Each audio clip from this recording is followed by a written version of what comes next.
Hello and welcome. Today we're diving into a common yet often misunderstood condition affecting the urinary system, bladder trabeculation. We'll explore what it is, what causes it, and how it's managed. So, let's get started. Bladder trabeculation is almost always a consequence of chronic obstruction to bladder outflow. The most common cause of this obstruction is benign prostatic hyperplasia, or BPH, in men. BPH is age-related, where the prostate enlarges, squeezing the urethra and making it difficult to urinate. Other causes include urethral strictures, which are scar tissues that narrow the urethra, neurogenic bladder, where nerve damage interferes with bladder function, and bladder neck contracture, which is a narrowing of the opening from the bladder to the urethra. Let's delve into the pathophysiology. Think of your bladder as a balloon. When it's easy to empty, the balloon walls stay smooth.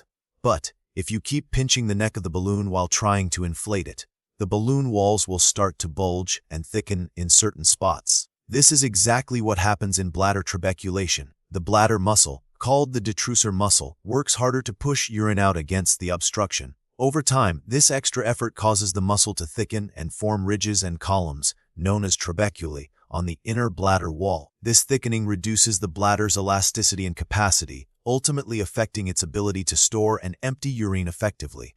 Bladder trabeculation, as a consequence of BPH, primarily affects older men. Given the high prevalence of BPH in aging populations, the occurrence of trabeculation isn't uncommon. The prevalence of BPH rises significantly with age, affecting approximately 50% of men between 50 and 60 years old, and as high as 90% of men over 80. As the condition is tied to underlying causes, the exact epidemiology is more difficult to pin down, though we know that men are more affected than women because of BPH, and those with neurologic disorders that affect bladder function are also at a greater risk. The symptoms of bladder trabeculation often mirror those of the underlying condition causing it. Common symptoms include frequent urination, especially at night, known as nocturia urgency, feeling like you need to urinate immediately, a weak urine stream, straining to urinate, difficulty starting urination, a feeling of incomplete bladder emptying, and in severe cases, urinary retention. These symptoms significantly impact the quality of life. Diagnosing bladder trabeculation involves a combination of assessments. Firstly, a thorough medical history and physical examination are essential. Secondly, urine tests are performed to rule out infections or other abnormalities. Thirdly, post-void residual urine measurement assesses how much urine remains in the bladder after urination. Lastly, cystoscopy, a procedure where a small camera is inserted into the bladder, allows direct visualization of the bladder wall and confirmation of trabeculation. Aerodynamic studies might also be performed to evaluate bladder function and pressure. While there aren't distinct types of bladder trabeculation, it's typically graded based on severity.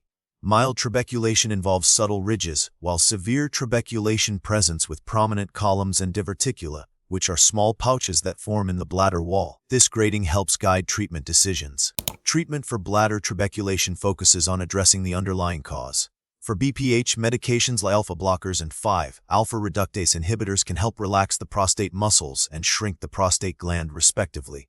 Surgical options, such as transurethral resection of the prostate, or TURP, may be considered for more severe cases. For urethral strictures, dilation or surgery may be necessary. For neurogenic bladder, management involves medications, intermittent catheterization, or other strategies to help manage bladder function.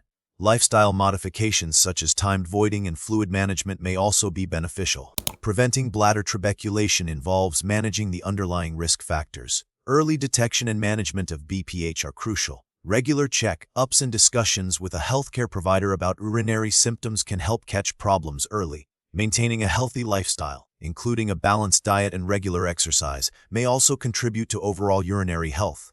Proper management of conditions like diabetes and neurologic disorders is also very important. The prognosis for bladder trabeculation depends on the severity of the condition and the effectiveness of the treatment. Early diagnosis and management can often prevent further progression and improve symptoms. However, if left untreated, bladder trabeculation can lead to complications such as urinary retention, bladder stones, and kidney damage. Recent research focuses on developing less invasive surgical techniques for BPH and exploring new medications to improve bladder function in neurogenic bladder. The field is continually evolving, offering hope for improved outcomes for patients with bladder trabeculation.